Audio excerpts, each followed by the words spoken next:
Good morning everyone. दोस्तों आज है 22 फरवरी 2022 और हम लोग करने वाले हैं द हिंदू न्यूज़पेपर के एनालिसिस। मेरा नाम है सितेंद्र चौधरी। रोज की तरह आपके लिए कुछ सिलेक्टेड टॉपिक्स मैं लेके आया हूँ। देखिए आज तो की जो डेट है ना वो भी थोड़ी यूनिक है ना, 22, 20 और 22, इसलिए आज हम लोग टॉपिक्स भी कुछ यूनिक करने वाले हैं, जिसमें से आज का एडिटोरियल सेक्शन है वो जो थोड़ा सा यूनिक रहेगा, जिसमें हम लोग बात करेंगे चाइना के बारे में। देखिए अब तक चाइना के बारे में बहुत सारे डिस्कशन हम लोग कर चुके हैं, चाइना किस तरह से हमारे बॉर्डर पे प्रॉब्लम क्रिएट करता है, वो सारी सारी चीज़ें। लेकिन आज जिस आर्टिकल में जो थोड़ा सा यूनिक बताया गया है ना, वो ये बताया गया है कि चाइना को इंडिया किस तरह से टैकल कर सकता है बाय यूजिंग इंटरनेशनल लॉज। अभी तक हम लोगों ने ऐसा कुछ भी नहीं पढ़ा है जहां पे हम लोग इंटरनेशनल लॉज को या फिर हमारे जो बायलेटरल लॉज हैं बिटवीन चाइना एंड इंडिया उसको हम लोग कैसे यूज़ कर सकते हैं। जो थोड़ा सा यूनिक एक आर्टिकल हमारे पास रहेगा। उसके अलावा जो पहला आर्टिकल हम लोग करेंगे that is going to be about the LIC on the stock exchange. देखिए फाइनली स्टॉक एक्सचेंज को हमारे LIC को स्टॉक एक्सचेंज के ऊपर लिस्टेड कर दिया गया है। तो अभी आप जैसे लोग, मेरे जैसे लोग भी LIC के अंदर इन्वेस्ट कर सकते हैं, उसके शेयर्स को सेल कर सकते हैं, परचेज कर सकते हैं। तो ये एक बड़ा यूनिट रहेगा जिसमें थोड़ा सा हम लोग प्राइवेटाइजेशन के बारे में पढ़ेंगे। प्राइवेटाइजेशन क्या होता है, डिसइन्वेस्टमेंट क्या होता है। देखिए वैसे भी हमारे GS पेपर 3 में बिल्कुल अलग से टॉपिक है ना डिसइन्वेस्टमेंट वाला, तो उसको हम लोग यहाँ से कवर करेंगे।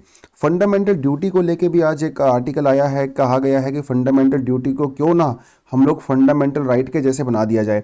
देखिए पहले हम लोग फंडामेंटल राइट और फंडामेंटल ड्यूटीज़ के बारे में बात कर चुके हैं, क्योंकि काफ़ी समय से इस आवाज जैसे देखिए मोदी जी ने क्या किया था ना, प्राइम मिनिस्टर ने थोड़े समय पहले फंडामेंटल ड्यूटीज़ को लेके एक बयान दिया था, है ना, भाषण दे रहे थे। तो वहाँ पे उन्होंने बोला था कि जनता को फंडामेंटल ड्यूटीज़ भी समझनी चाहिए अपनी, सिर्फ फंडामेंटल राइट्स के बारे में ही बात नहीं करनी चाहिए। तो उस समय भी हम लोगों ने फंडामेंटल ड्यूटीज़ की इंपॉर्टेंस के बारे में बात की थी।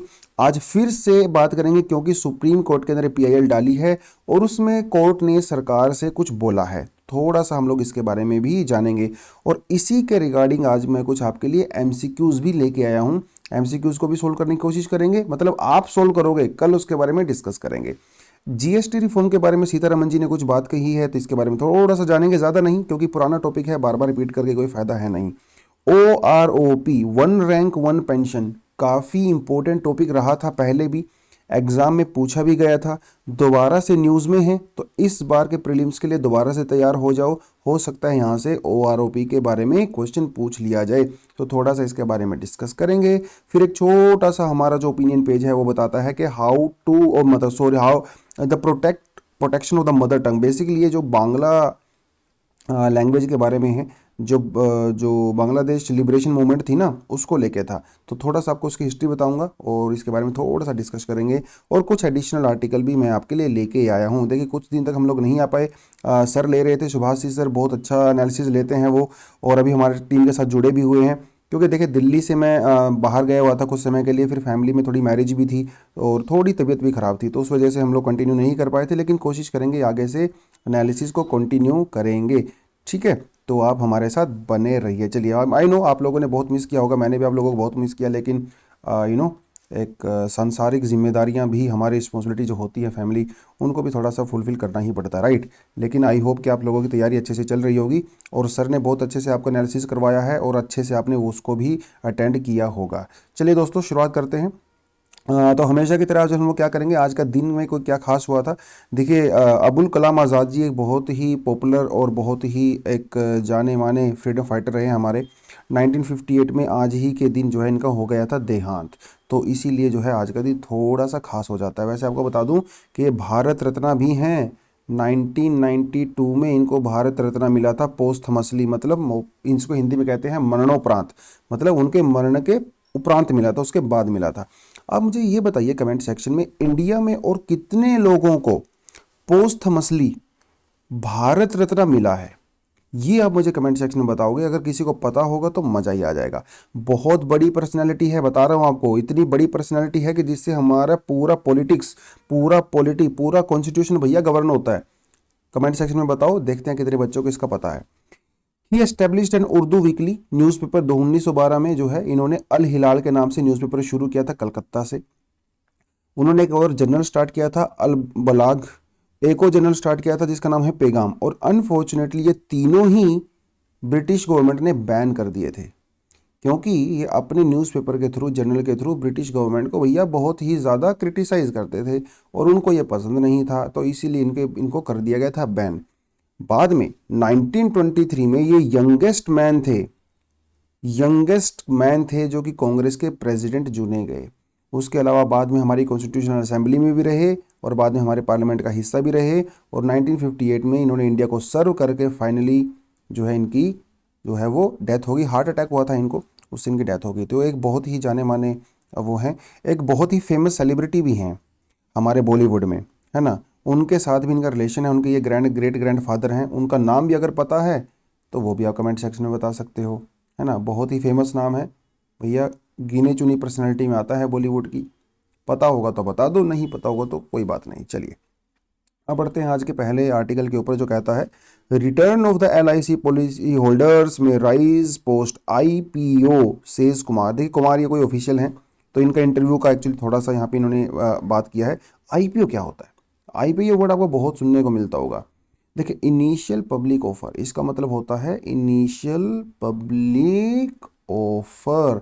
पब्लिक कौन? जैसे आपके जैसे लोग, मेरे जैसे लोग, मतलब ओवरऑल आप ये कह सकते हो इन्वेस्टर। इसका मतलब होता है इन्वेस्टर। इनिशियल का मतलब होता है फर्स्ट, है ना, फर्स्ट। जैसे मान लो आपको एग्जांपल दूं, जैसे मान लो आपको मैं प्रेप IAS का ही एग्जांपल देता हूं। जैसे प्रेप IAS दोस्तों ना, ये एक प्राइवेट कंपनी है, प्राइवेट कंपनी है, और इसके जैसे दो तीन जो हैं वो आपस में पार्टनर्स होंगे, है ना। वही इसकी सारी की सारी इसको हैंडल करते हैं, तो वो पार्टनर्स हैं, तो ये प्राइवेट कंपनी है। तो आपके जैसे मेरे जैसे लोग प्राइवेट कंपनी के अंदर इन्वेस्ट नहीं कर सकते। लेकिन अगर कल को सपोज करो प्रेप IAS को जो है वो 1,000 करोड़ रुपए की रिक्वायरमेंट है, तो 1,000 करोड़ रुपए ये क्या करेगा? या तो ये बैंक से लेगा, है ना, बैंक से लोन ले सकते हैं, बोरो कर सकते हैं। लेकिन अगर ये बैंक से नहीं लेना चाहते या किसी रीजन से बैंक इनको पैसे नहीं देता है, लेकिन फिर भी इनको पैसे की रिक्वायरमेंट है, तो ये क्या करेंगे? ये जाएंगे पब्लिक के पास, है ना। पब्लिक को बोलेंगे कि देखो भैया हमें है 1,000 करोड़ रुपए की रिक्वायरमेंट, जिसकी जितनी कैपेसिटी हो वो उतना हमें दे सकता है, और जो अपनी कैपेसिटी के हिसाब से जितना कंट्रीब्यूट करेगा वो उतना ही हमारी कंपनी के अंदर क्या बन जाएगा? पार्टनर बन जाएगा। मतलब जितने शेयर्स आप होल्ड करोगे जितनी परसेंटेज के, उसी परसेंटेज के हिसाब से आप हमारी कंपनी में पार्टनर बन जाओगे, शेयर होल्डर बन जाओगे। तो फ्यूचर में हमारी कंपनी को जितना भी प्रॉफिट होगा ना, उस प्रॉफिट का अपने शेयर के हिसाब से परसेंटेज आप शेयर कर सकते हो। हाँ, लेकिन नुकसान होगा तो नुकसान भी झेलना पड़ेगा। देखो भैया, जब पार्टनर हो गए ना, तो जिंदगी में जब किसी के पार्टनर हो जाते हो, सुख में और दुख में आप उनके साथ रहते हो, है ना, इसे कहते हैं। तो जब सबसे पहली बार फॉर द फर्स्ट टाइम जब प्रेप IAS, अब ये जो काम होता है ना, ये सारी की सारी चीज़ें ये ना एक प्लेटफॉर्म के ऊपर की जाती हैं जिसे कहा जाता है स्टॉक एक्सचेंज। तो ये जो सेलिंग परचेजिंग होती है ना, स्टॉक एक्सचेंज के ऊपर की जाती है। तो पहली बार जब प्रेप IAS स्टॉक मार्केट के अंदर आएगा, पब्लिक से पैसे का जुगाड़ करने के लिए, पब्लिक को अपनी शेयर होल्डिंग ऑफर करने के लिए, पब्लिक को पार्टनर बनाने के लिए, उसे कहा जाता है IPO। जब पहली बार आता है, ये ध्यान रखना है, क्योंकि इसका नाम है इनिशियल पब्लिक ऑफर। जैसे कुछ समय पहले बहुत सारी कंपनी आई, जोमेटो आई, पेटीएम आया, नायका आया, है ना, स्विगी, बहुत सारी कंपनी आई, तो उसे IPO कहा जाता है। उससे पहले वो कंपनियां प्राइवेट हुआ करती थी। तो हमारी कंट्री में जो है LIC, जिसे कहते हैं लाइफ इंश्योरेंस कॉरपोरेशन, मतलब इंश्योरेंस कॉरपोरेशन ऑफ इंडिया, तो ये भी अभी स्टॉक मार्केट के ऊपर लिस्टेड होने वाले हैं, और इसके अंदर आप जैसे मेरे जैसे लोग भी इन्वेस्ट कर सकते हैं, क्योंकि अभी तक ये पूरी तरह से गवर्नमेंट ओन्ड कंपनी है। 1956 में इसको नेशनलाइज कर दिया गया था, मतलब इसको सरकारी बना दिया गया था। फाइनली सरकार इसको स्टॉक मार्केट में लेके आ रही है, ताकि इसकी जो है कैपेसिटी वो इंक्रीज हो, लोग इसके अंदर इन्वेस्ट कर सकें उस सारी चीज़ों के लिए। तो इसे क्या कहते हैं हम लोग? डिसइन्वेस्टमेंट कहते हैं। जैसे एयर इंडिया की डिसइन्वेस्टमेंट हम लोगों ने कर दिया, एयर इंडिया को तो हम लोगों ने 100% प्राइवेटाइज कर दिया। इसको 100% नहीं कर रहे हैं, कुछ परसेंटेज ही हम लोग इसका वो डालेंगे, लेकिन वो सारी चीज़ें हैं। बेसिकली इसको हम लोग स्टॉक मार्केट में डाल रहे हैं, सभी लोग इसके अंदर इन्वेस्ट कर सकते हैं। वो 100% भी हो सकता है, वो 50%, जितना भी हो सकता है। तो ये से कहते हैं डिसइन्वेस्टमेंट। ये GS पेपर 3 में काफ़ी इंपॉर्टेंट पॉइंट है। तो भैया गवर्नमेंट जो है वो सरकारी कंपनियां बेचती क्यों है, ये भी बहुत बड़ा सवाल है, और लोग इसको क्रिटिसाइज भी करते हैं बहुत बार। देखिए, जो कंपनियां नुकसान में जा रही हैं, है ना, जैसे एयर इंडिया था, इसको बेचना तो चलो फिर भी डाइजेस्ट होता है, कोई बात नहीं, बेच दिया, नुकसान में जा रही थी, क्या फायदा था उसका। लेकिन जो कंपनियां भैया हमें बेनिफिट दे रही हैं, प्रॉफिट दे रही हैं, उन कंपनी को भी सरकार जो है वो स्टॉक मार्केट के अंदर एनलिस्ट कर रही है या फिर किसी प्राइवेट कंपनी को बेच रही है। यहाँ पे हम इसको स्टॉक मार्केट के अंदर जो है इसको एनलिस्ट कर रहे हैं। तो सरकार ऐसा करती क्यों है, उसके कुछ कारण इन्होंने बताए हैं। पहला बताया कि फाइनेंशियल बर्डन को रिड्यूस करने के लिए, है ना। देखिए सरकार के ऊपर बहुत सारा बर्डन हो जाता है इन कंपनीज की वजह से, क्योंकि खर्चा बहुत होता है ना यार कंपनी को मैनेज करने में। दूसरा, पब्लिक फाइनेंस को इंप्रूव करने के लिए, ताकि लोगों से पैसा आएगा, सरकार की आमदनी बढ़ेगी। सरकार की जब आमदनी बढ़ेगी तो सरकार उसको कहीं और खर्चा कर सकती है, हेल्थ पे खर्चा कर सकती है, एजुकेशन में खर्चा कर सकती है, कैपिटल इन्वेस्टमेंट में खर्चा कर सकती है ना। वो सारी की सारी चीज़ों को ये कहा जाता है। तो डिसइन्वेस्टमेंट के बारे में पहले हम लोग ऑलरेडी बात कर चुके हैं, ये एक्स्ट्रा कंटेंट आपको दिया, थोड़ा पढ़ सकते हो। देखिए एक माइनॉरिटी डिसइन्वेस्टमेंट होती है। माइनॉरिटी डिसइन्वेस्टमेंट का मतलब ये होता है कि जब सरकार के पास जो है 51% शेयर होता है और 49% शेयर जो है वो प्राइवेट सेक्टर के पास होता है। मतलब देखिए 51 मेजोरिटी है ना, तो इसे कहते हैं माइनॉरिटी डिसइन्वेस्टमेंट। जब सरकार 49% शेयर बेच देती है तो माइनॉरिटी वाले बेच दिए और मेजोरिटी वाले अपने पास रह गए। एक इन्वेस्टमेंट होती है मेजोरिटी डिसइन्वेस्टमेंट, जिसमें सरकार 51% शेयर जो है वो बेच देती है, आधे से ज्यादा, उसे कहते हैं मेजोरिटी डिसइन्वेस्टमेंट। एक होता है कंप्लीट प्राइवेटाइजेशन, जिसमें सरकार 100% जो है वो शेयर्स प्राइवेट सेक्टर को बेच देती है। एग्जांपल एयर इंडिया, जो कि रिसेंटली हुआ है। तो ये कुछ तरह का यहाँ पे होता है। उसके अलावा सरकार क्या करती है, तो जब जैसे सरकारी डिसइन्वेस्टमेंट करती है, सरकार को करोड़ों रुपए मिलता है, तो सरकार उसका पैसा क्या करती है, आपको क्या लगता है? उसके लिए सरकार ने एक अलग से फंड बना रखा है, नेशनल इन्वेस्टमेंट फंड। तो भैया जितना भी पैसा इन कंपनीज को प्राइवेट सेक्टर को बेच के आता है वो सारा इस फंड में जाता है। इंटरेस्टिंगली जितना भी फंड इसमें जाता है ना, उसका 75% सरकार सोशल वेलफेयर के ऊपर खर्चा करती है, हेल्थ के ऊपर खर्चा करती है, एजुकेशन के ऊपर खर्चा करती है, एम्प्लॉयमेंट जनरेशन पे खर्चा करती है। और 25% कहाँ जाता है, जो ऑलरेडी हमारी प्रॉफिट वाली पीएसयूज होती है ना, उनकी इंप्रूवमेंट के लिए काम आता है, वहां पे इन्वेस्टमेंट होती है ना। जैसे ओएनजीसी हो गया, है ना, यहाँ पे जाएगा। गेल हो गया भैया, सेल हो गया भैया। तो ये प्राइवेट, ये प्रॉफिट मेकिंग कंपनी है, तो 25% इनमें जाएगा और 75% जो है वो हेल्थ एजुकेशन में जाएगा। तो ऐसा नहीं है कि पर सरकार इन कंपनियों को बेच रही है, उस पैसे को उड़ा रही है, खर्चा कर रही है फालतू में, नहीं नहीं, वो आपके लिए ही खर्चा होता है, क्योंकि वो आपकी ही कंपनी है जो सरकार बेच रही है ना। ये थोड़ा सा आपको इसमें समझना पड़ेगा। एक बार इसको थोड़ा पढ़ोगे ना आप स्लाइड को, आपको अच्छे से समझ में आ जाएगा मैं क्या बात कर रहा हूँ। चलिए अगले टॉपिक पे बढ़ते हैं। Nirmala calls for the nuanced debate on the GST reform. देखिए कोई खास आर्टिकल वैसे है नहीं, ये सिर्फ इस बात पे है कि कुछ पोजीशन वाले जैसे राहुल गांधी जी का इन्होंने खास नाम लिया है। इनका देखिए राहुल गांधी जीएसटी को क्या कहते हैं, वो कहते हैं गब्बर, है ना, Gabbar tax, Gabbar sales tax, ऐसा कुछ बोलते हैं इसको वो। तो देखिए इनका कहना है कि देखो भैया जीएसटी जो है ना, ये कोई सरकार की नीति नहीं है, ये कोई पॉलिसी नहीं है। आप पॉलिसी को क्रिटिसाइज करो तो चलेगा, कोई दिक्कत नहीं है ना। अब देखिए क्रिटिसाइज नहीं होगा तो फिर इंप्रूवमेंट भी नहीं होगा। तो पॉलिसी को क्रिटिसाइज कीजिए, कोई दिक्कत नहीं है, लेकिन GST is not a policy. GST एक इंस्टीट्यूशन है, जीएसटी एक इंस्टीट्यूशन है हमारा। जैसे पार्लियामेंट भी एक इंस्टीट्यूशन है, जुडिशरी भी एक इंस्टीट्यूशन है, ये एक इंस्टीट्यूशन है, ऑल इंडिया सर्विसेज इंस्टीट्यूशन है।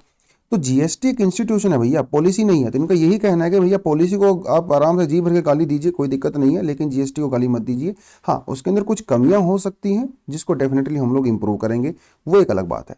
तो उसके बारे में ये थोड़ा सा आर्टिकल था, और अदरवाइज इसमें कुछ खास दम है नहीं। जीएसटी क्या होता है हम सबको पता है कि इनडायरेक्ट टैक्स होता है, सिंगल टैक्स विंडो होती है, सेंटर और स्टेट उसको अलग अलग से लगाते हैं, है ना, और ओनली वैल्यू एडिशन पे लगाया जाता है। जैसे हमारा वैट होता था ना, उसी तरह से जीएसटी भी होता है, दोनों वैल्यू एडिशन पे लगाए जाते हैं। मल्टी पॉइंट होते हैं। मल्टी पॉइंट का मतलब ये है कि अलग अलग जगह पे जैसे ही उसको कोई कंज्यूम करता है लगाए जाएंगे।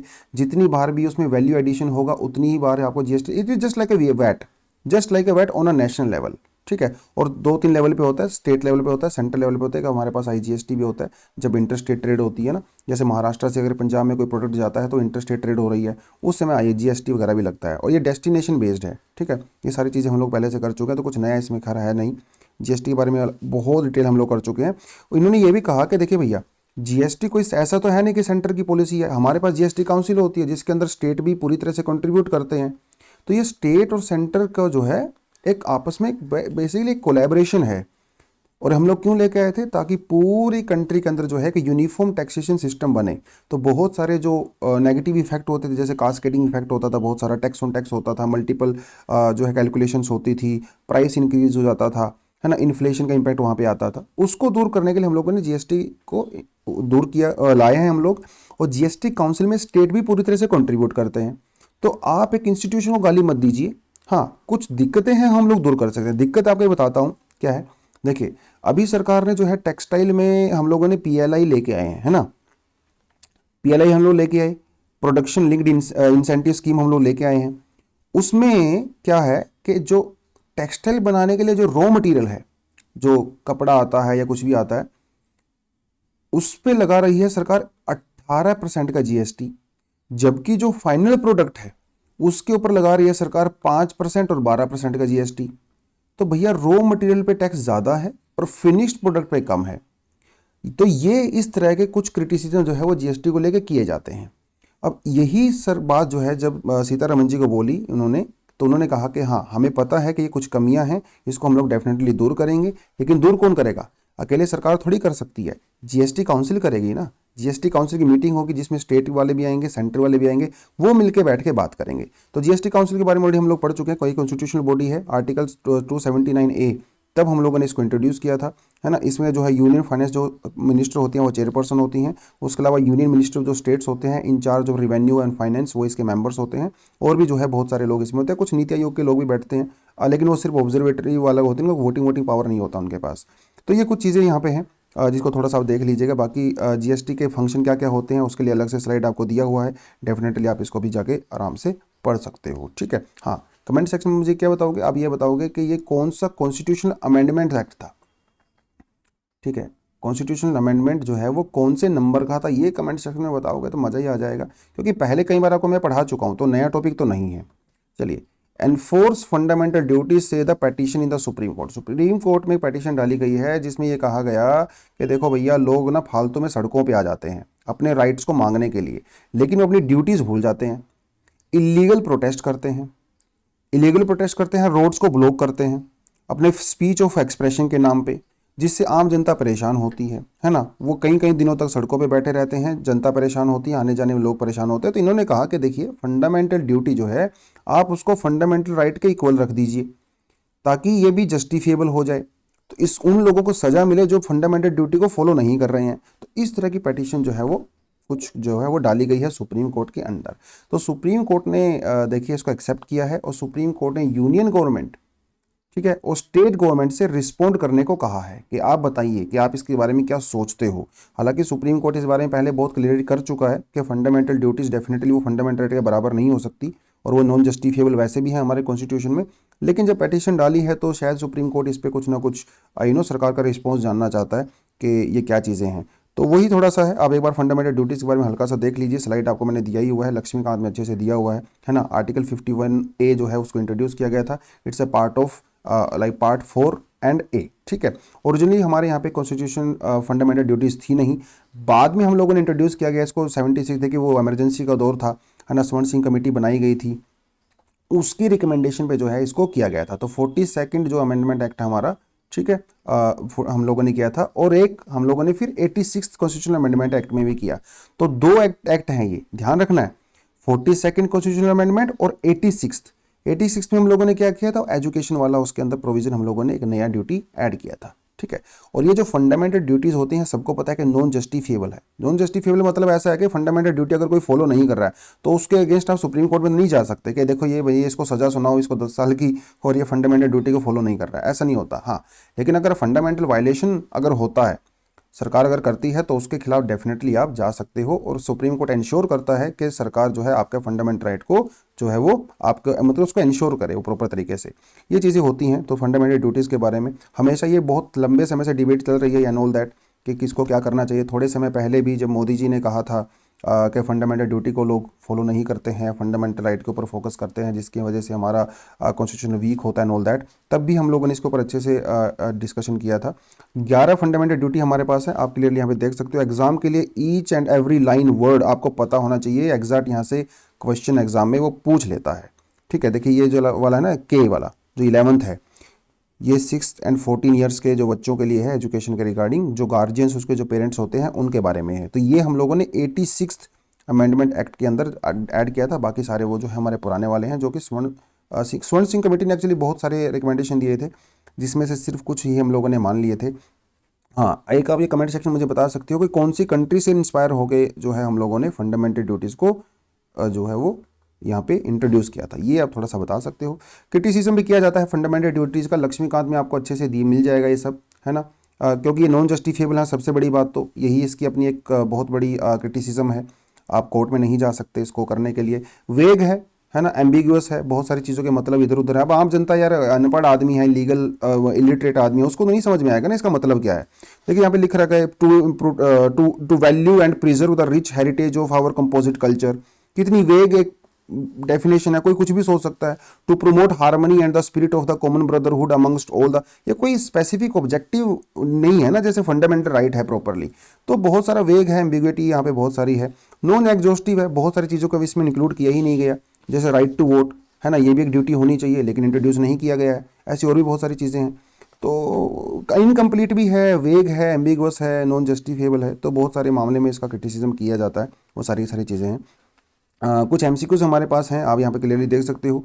एक दो एमसीक्यूज हैं वो फंडामेंटल ड्यूटीज़ को लेके हैं, ये दो वाले एमसीक्यूज इधर वाले जो हैं वो हमारे फंडामेंटल राइट्स को लेके हैं। स्क्रीन को पॉज करो, आराम से इसको देख के बाद में पढ़ो और कमेंट सेक्शन में अपना आंसर दो। डिटेल्ड आंसर देना, जिन बच्चों के आंसर जो है वो मुझे बेस्ट लगेंगे, कल जो है उनके नाम मैं अनाउंस करूंगा और इन चारों क्वेश्चन के ऊपर हम उसको डिस्कस भी करेंगे। तो थोड़ा सा कल के लिए आपको वेट करना पड़ेगा। चलिए अब बढ़ते हैं अगले टॉपिक के ऊपर। Centre clarifies on the OROP scheme. देखिए न्यूज़ में ये क्यों है, क्या है, वो बिल्कुल फालतू चीज़ है, उसमें कोई ज़्यादा आपको घुसने का जरूरत नहीं है। देखिए 2014 में चिदम्बरम जी जब हमारे फाइनेंस मिनिस्टर हुआ करते थे, उस समय उन्होंने पार्लियामेंट के अंदर, देखिए ये जो OROP को लेकर ना काफ़ी समय से प्रोटेस्ट चल रहे थे 2013-14 के दौरान। तो चिदम्बरम जी ने पार्लियामेंट के अंदर ये अनाउंस किया था कि सरकार ने OROP के यानी कि one rank one pension scheme को मान लिया है। तो उसी के चक्कर में जो है इस समय सुप्रीम कोर्ट के अंदर एक फाइल दाखिल किया गया था। वो हमारे लिए बिल्कुल भी इंपॉर्टेंट नहीं है, उसका आप क्लियरली छोड़ सकते हो। हाँ, लेकिन OROP स्कीम क्या होती है ये हमारे लिए इंपॉर्टेंट है। देखिए वन रैंक वन पेंशन, तो इसका जो नाम है ना वो अपने आप में ही खुद को एक्सप्लेन कर रहा है कि क्या हो सकता है। अगर जैसे मान लो कोई जैसे एक सोल्जर का, जैसे मान लो सोल्जर है कोई, ठीक है, उसने जो है 20 साल तक जो है आर्मी में सर्व किया और 1995 में मान लो वो रिटायर हो गया, तो उसको जो पेंशन मिलती है वो तो 1995 की सैलरी के हिसाब से मिलेगी। अब एक दूसरा सोल्जर है जिसने सेम पोजीशन पे 20 साल तक आर्मी को सर्व किया और वो 2010 में रिटायर हुआ, तो इसकी पेंशन अलग होगी। तो ऑब्वियसली बात है, क्योंकि 1995 में सैलरी अलग थी, 2010 में सैलरी अलग है, वो तो ऑब्वियसली बात है। लेकिन OROP का कहना है अगर आर्मी का कोई ऑफिसर या सोल्जर कोई भी, अगर वो एक ही रैंक के ऊपर है, जैसे इस केस में सोल्जर है, और वो सेम पीरियड के लिए जैसे 20 ईयर्स के लिए अगर वो सर्व करता है, उन दोनों की पेंशन सेम होनी चाहिए। इस बात से कोई फर्क नहीं पड़ता भैया कि वो 1995 में रिटायर हुआ है या 2010 में हुआ है। अगर वो एक ही रैंक पे थे और इक्वल समय के लिए उन्होंने सर्व किया है, तो उनकी पेंशन भी सेम होनी चाहिए। इसके लिए बहुत समय से आवाजें उठाई जा रही थी। हालांकि इंटरेस्टिंग भी बात आपको मैं बता दूं कि 1947 के बाद ये स्कीम हमारे कंट्री में चल रही थी, लेकिन 26 साल के बाद 1973 में इंदिरा गांधी सरकार ने इसको डिसकंटिन्यू कर दिया। उस तभी से OROP के लेके हमारे आर्मी के जवान जो है वो इसकी डिमांड कर रहे थे, और 2013 के अंदर इतने ज़्यादा बढ़ गए प्रोटेस्ट वगैरह, वो सारी चीज़ें हुई उस समय, तो 2014 में सरकार ने फाइनली मान लिया कि हाँ हम इसको इम्प्लीमेंट करेंगे। तो आज के समय में इम्प्लीमेंटेड है OROP। लेकिन कुछ देखिए हमारे यहाँ पे टर्म्स एंड कंडीशंस हमेशा होती हैं।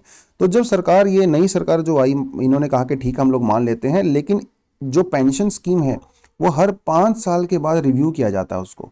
लेकिन ये लोग डिमांड कर रहे हैं कि हर साल उसको रिव्यू किया जाए, लेकिन सरकार कहते हैं कि नहीं 5 साल के बाद रिव्यू करेंगे। तो कुछ कमियां इसके अंदर अभी हैं डेफिनेटली, जिनको हम लोग डेफिनेटली दूर कर सकते हैं, लेकिन मोटे मोटे तौर पे यस ये अभी अप्लाइड है।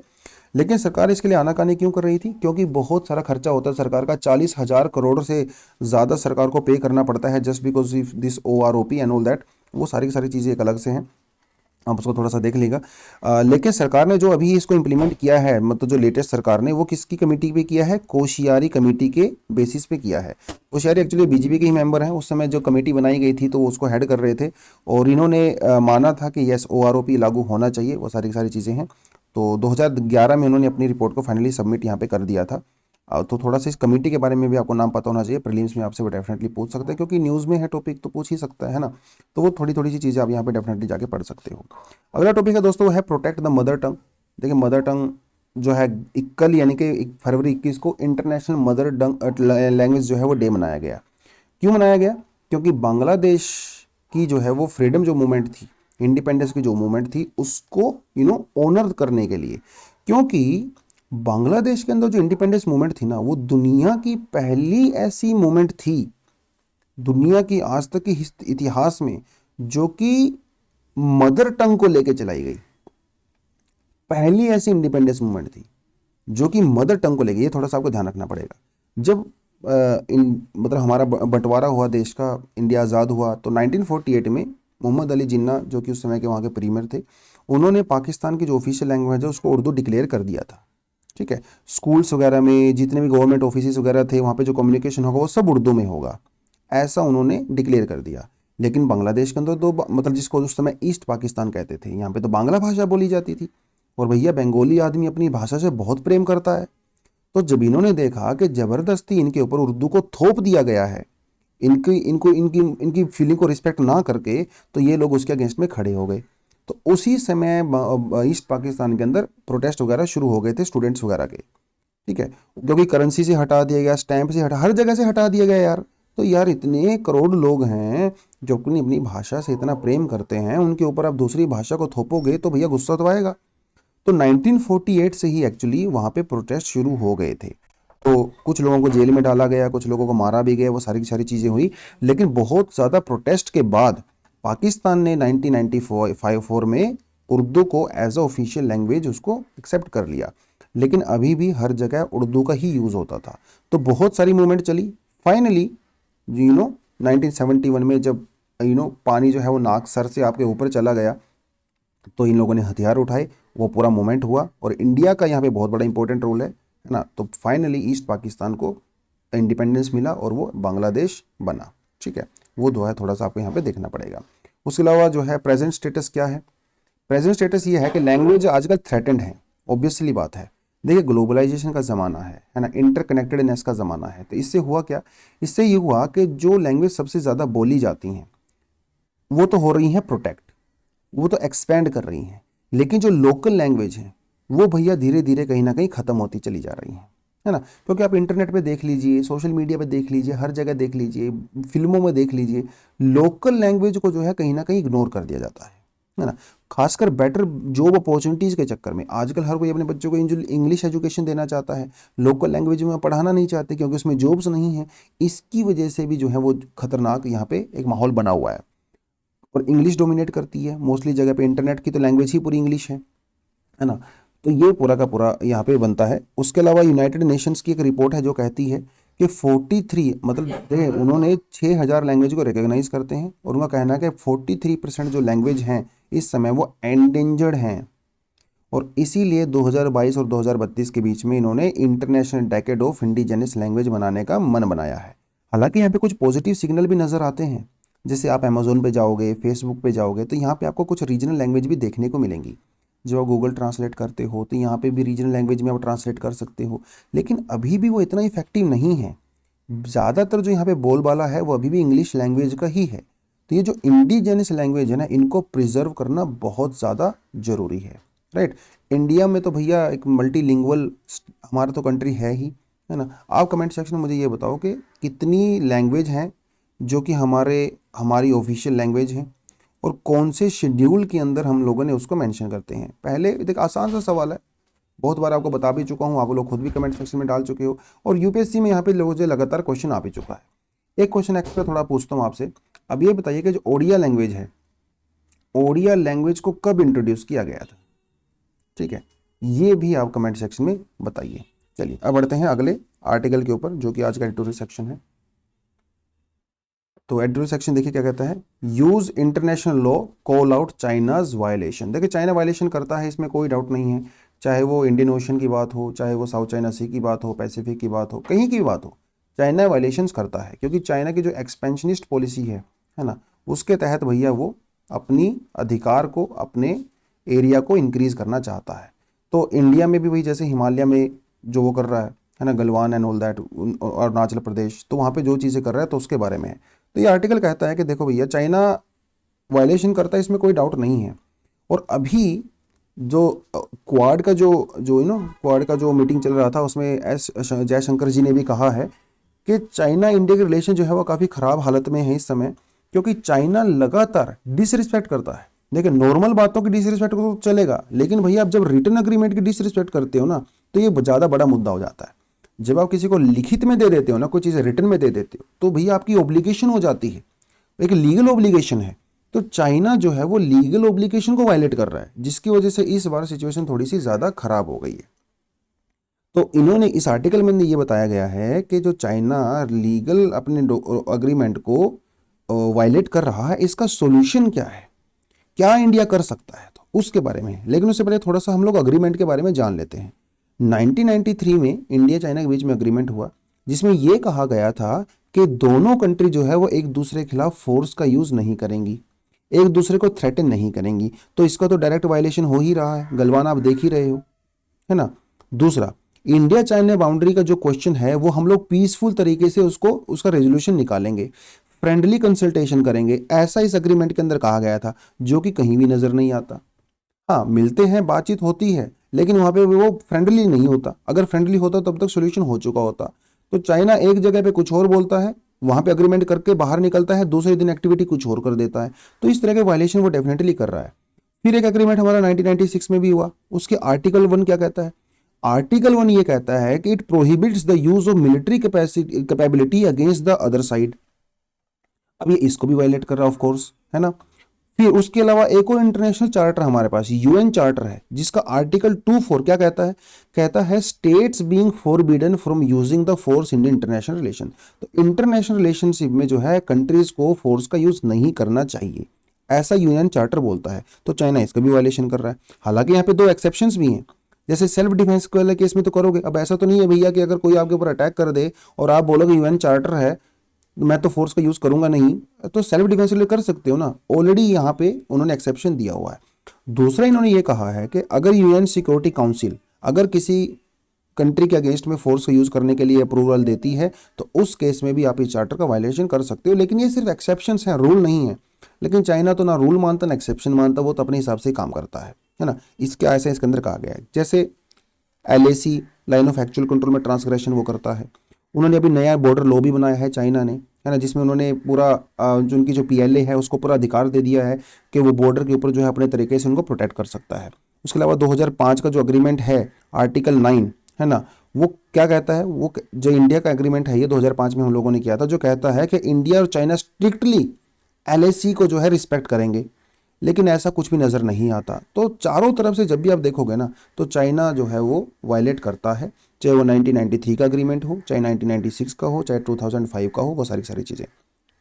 हमारे बीच में एक अग्रीमेंट हो रहा है, 1996 का अग्रीमेंट है, जो कहता है कि ये दोनों कंट्री बॉर्डर के ऊपर मिनिमम फोर्स मेंटेन करेंगी।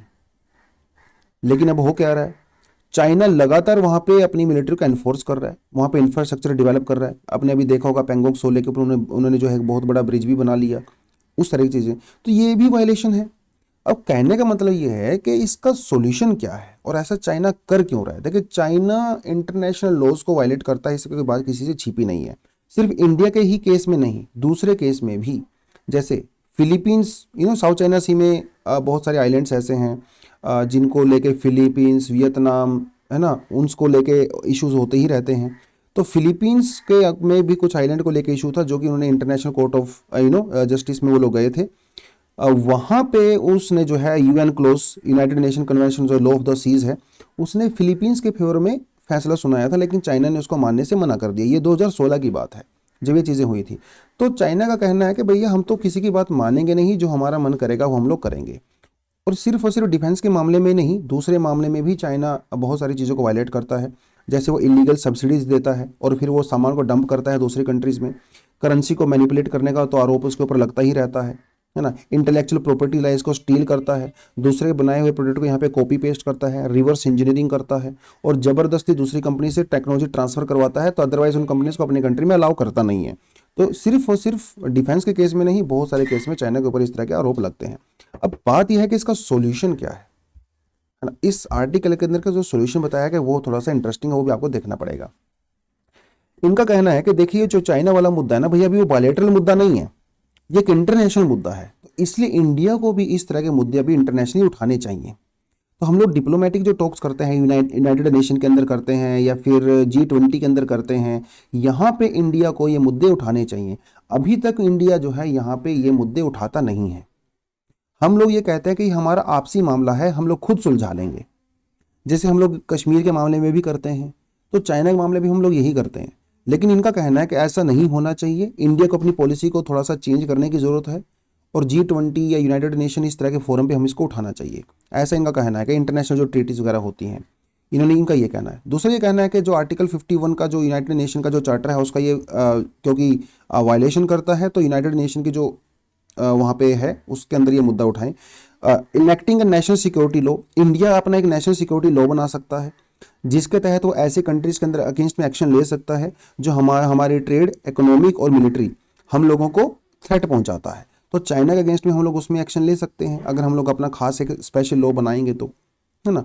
ऐसा इनका कहना है। और हमारा जो साउथ एशिया है या साउथ ईस्ट एशिया है, यहाँ पे भी हम लोगों को चाइना के अगेंस्ट में डिप्लोमेटिक डायलॉग्स करने चाहिए, ऐसा इस आर्टिकल का कहना है। हालांकि इसने कोई कंक्रीट सोल्यूशन नहीं बताया, इनका सिर्फ यही कहना है कि देखो भैया, जैसी भाषा तुम बोलोगे उसी भाषा में हम आपको जवाब देंगे, है ना।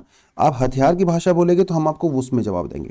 जब आप कानून को तोड़ने की बात करोगे तो हम भी कानून का ही यूज़ करेंगे। तो जब आप यहाँ पे लॉ का वायलेशन कर रहे हो तो डेफिनेटली हम भी इंटरनेशनल फोरम पे जाएंगे, ये आवाज़ उठाएंगे, दुनिया को बताएंगे कि चाइना किस तरह से वायलेशन करता है, जिसकी वजह से चाइना के ऊपर थोड़ा शायद प्रेशर बनेगा। तो वहाँ पे उसके ऊपर जो प्रेशर बनेगा तो हो सकता है यहाँ पे अपने तरीकों को थोड़ा सा चेंज करे, ऐसा इस आर्टिकल के अंदर कहा गया है। हाँ, कुछ कुछ चीज़ें आप ये बेसिकली बहुत कंक्रीट सॉल्यूशन तो नहीं बताए हैं, लेकिन जो मोटे मोटे तौर पे इन्होंने बताया, इस तरह के एग्जाम्पल आप अपने एग्जाम में डेफिनेटली दे सकते हो। उसके अलावा दोस्तों कुछ आर्टिकल हमारे पास एडिशनल भी हैं डेफिनेटली जो आप पढ़ सकते हो, ठीक है, ये दो पढ़ सकते हो। लेकिन आगे जाने से पहले फिर से बताना चाहूँगा कि हमारी टेस्ट सीरीज फुल ऑन एकदम ज़ोरों शोरों से हम लोग हमारी चल रही है। बहुत सारे बच्चों ने इसको ज्वाइन किया है, आप में से बहुत सारे बच्चों ने ज्वाइन किया होगा, लेकिन जिसने अगर ज्वाइन नहीं किया है 2022 के लिए अटैम्प्ट दे रहे हैं तो टेस्ट सीरीज़ को जाके ज्वाइन जरूर करें।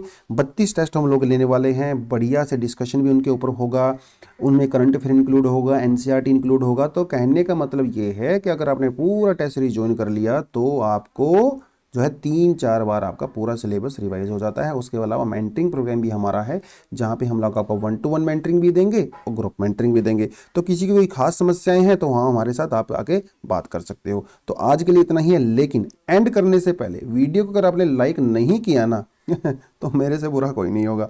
तो वीडियो को लाइक करके जाना है, दोस्तों को शेयर करना है। जितने भी सवाल आपसे पूछे हैं कमेंट सेक्शन में बताओगे। MCQ जो आज हम लोगों ने आपको बताए हैं उसका भी आप कमेंट सेक्शन में आंसर दोगे। जिन बच्चों के आंसर सबसे बढ़िया होंगे कल उनकी मैं यहाँ पे अनाउंसमेंट करूँगा। चलिए दोस्तों, आज के लिए इतना ही। Thank you very much, all the best and जय हिंद।